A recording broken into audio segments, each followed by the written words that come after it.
My neighbor's basement is hiding something awful. I naturally fell into babysitting around the age of 14.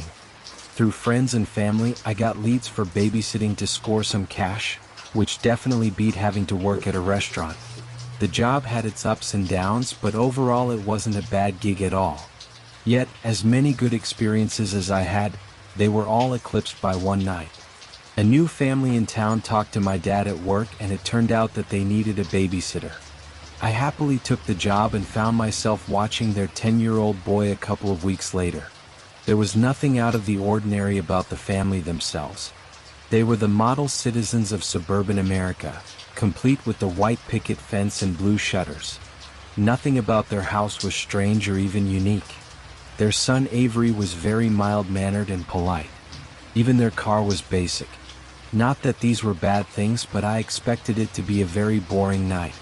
What I did not expect was the uncomfortable, inexplicable feeling that I got when I set foot in the house. A chill ran through me, but there was no draft. I rubbed my arms as I gazed at their staircase as we passed. They gave me a brief tour of the house before they left a note of instructions and all the usual information I expected from a job. While trying to figure out what was making me so uneasy about the place, I noticed something about their basement door when I passed it. A padlock was placed on the door, along with a deadbolt in place. Any questions? The father asked as my mind was pulled out of my curiosity. No, sir. Everything looks great. So they left, and Avery and I played some games before I made dinner. A couple of times I thought I heard Avery call me into the den. Both times I found him sitting on the couch in what most recognize as the TV zombie state. He denied having called me, and I went back to making dinner. After the third time, I told Avery it wasn't funny and that he should stop. I'm not doing anything, I'm just watching TV. His voice went to that higher tone of pleading, sounding desperate for me to believe him. Avery, I know it's my first time and sometimes you want to test things out, but I'm trying to get dinner ready, so if you call me again, I'm not checking on you, okay? I didn't say anything. The child glared at the TV with a pouting face, and I began to feel bad. As many times as I've heard lies, I was starting to sense that he was telling the truth. So what was I hearing? Hey, it's fine. I'm not mad. Promise. Avery turned his head back towards me, seeming to test if I was the one fibbing now. How about I let you stay up a little later if we forget about it? Do you really promise? Pinky promise.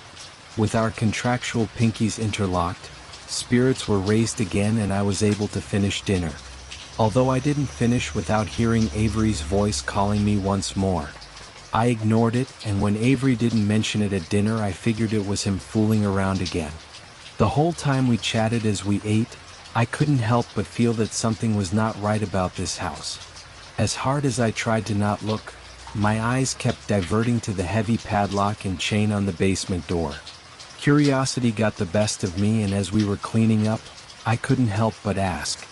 So Avery, what's the deal with the basement door? What do you mean? His words did not match his demeanor. It was obvious he didn't make eye contact as he forced his sentence out. Come on, you know what I mean. The padlock, chain, and deadbolt. Y'all have dangerous chemicals down there? Avery's face grew paler, and he stared at the wall for a moment. Hey, it's okay. You don't have to tell me. I didn't mean to. Dad said no one can talk about it anymore. This really threw me off, and I couldn't possibly finish my sentence now. A thick veil of tension materialized between us. So you guys aren't allowed to talk about it? Avery shook his head. Okay. That's cool. No big deal. It was nothing but a big deal. Was their dad doing something illegal down there? Or was it something strange that no one could do anything about it? Maybe their dad was in denial about something going on. There were way too many questions going through my head now. Hey, how about we put on a movie? Yeah, sure. What am I saying? Everyone likes movies, right? Now excited, we decided on a fun movie that quickly pulled our minds away from the mysterious basement door. Well, that's not entirely true. Maybe Avery was distracted, but it was killing me. As we ate popcorn, I couldn't help but watch Avery, wondering what was going on in that little head of his. Was there something awful going on in the house and there was nothing I could do to stop it? Or maybe the dad was just... Stop, I told myself inwardly. Mulling over it all endlessly was not doing myself any favors.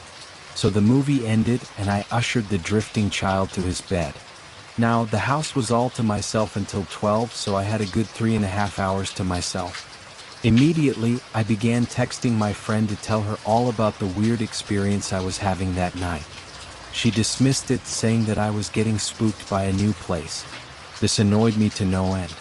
I'd been at bigger, way creepier looking houses, but never got weird vibes like this. Then, I heard it. Stephanie. I went instantly still and listened intently. You didn't hear that, Steph. Just keep texting your friend and... Stephanie. There was no mistaking it this time. It was definitely coming from the basement. The acoustics couldn't have been from Avery upstairs. The voice sounded like a little girl's. In fact, I'm not even sure he could make his voice like that anyway. Slowly, I stood up from the couch and approached the door. Maybe like earlier I was just hearing things. Maybe being creeped out by the house was starting to mess with my head. That made sense, right? Stephanie? I jumped back from the door, almost wetting myself in the process. There was no way I could dismiss it as anything else now. There was a little girl's voice coming from the basement. Hello? I responded. I couldn't keep my voice from shaking. Is this Stephanie? Why is it Stephanie? Can you help me? Who are you? Why are you locked in the basement? My name is Meredith Rosenberg. They kept me locked up for a long time now. The police were almost on to them and that's why they moved. Can you get me out?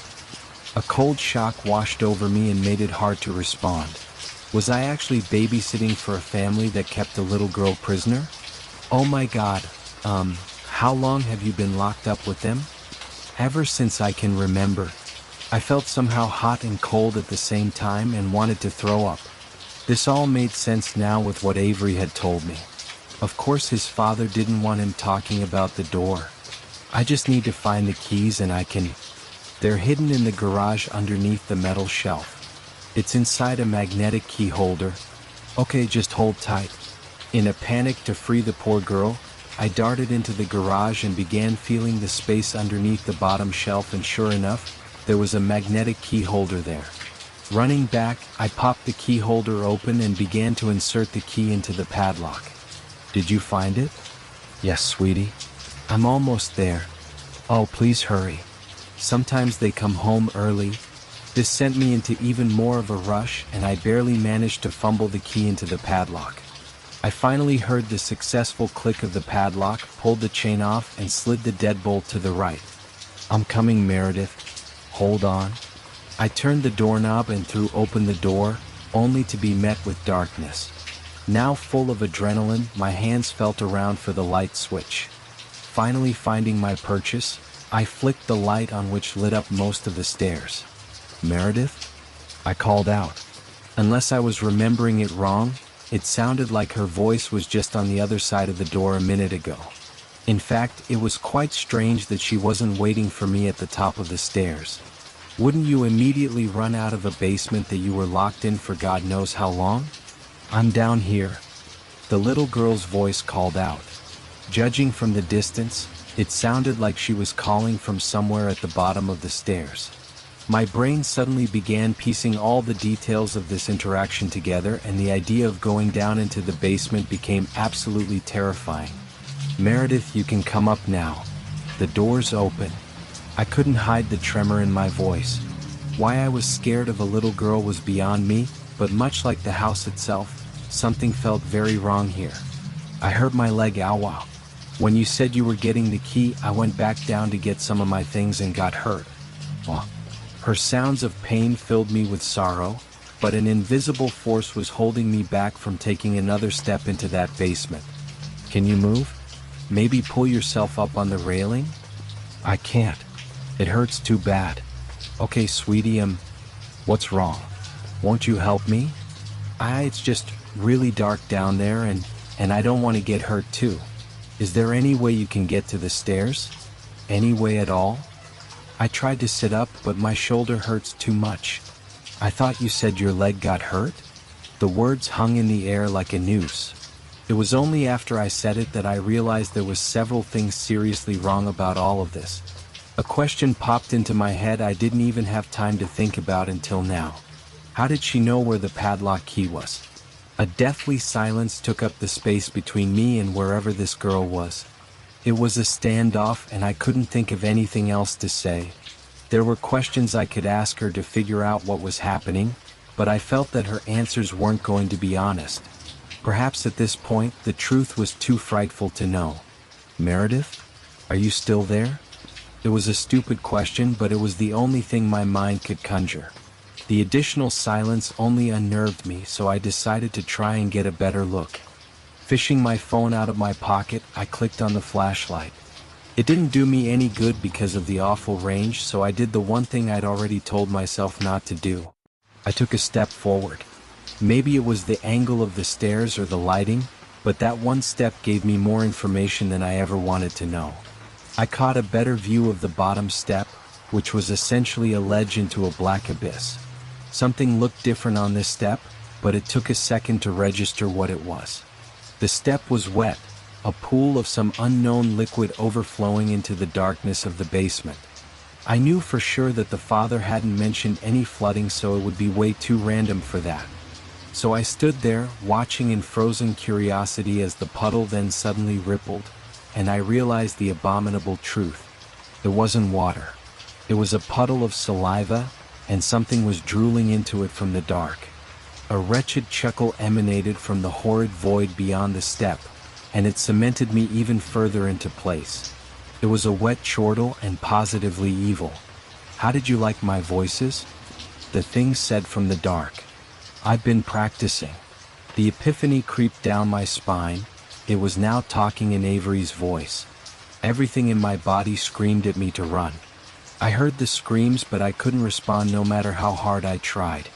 "A pity, though, almost got you." At this, the most gruesome face peeled back the shadows and revealed itself, along with its unearthly mandibles and small fountain of saliva. My faculties finally came to, and I threw myself into the house and kicked the door closed. In mere seconds, I had the door bolted and chained. Leaning against the door, my chest heaved as I struggled to catch my breath. Just as I felt I was safe, the door shuddered as a terrible blow rocked it. I screamed and ran upstairs to grab Avery. I practically dragged the poor kid out the door and called the police. It wasn't until the operator came on that I realized I was about to report a monster in the house. Thinking quickly, I told them that I heard a burglar in the home. It wasn't long before the police and Avery's parents came home. Nothing was found, even in the basement, but I didn't even care at that point. I just wanted the hell out of that house and away from whatever that thing was. Avery's parents kept glancing at me funny the whole time, probably because they knew I had their basement key. I shoved it into their hands before I hugged Avery and got into my car to drive home. That poor kid has to live in that house with that thing, but there was nothing I could do about it. As long as I am alive, I will never, ever set foot in that house again. And as for basements go, I can't go into them anymore. I just simply can't. Do you think the creature was luring people into the basement for years, or was this its first attempt at escape? If you were in this situation, would you have opened the basement door or called the police first?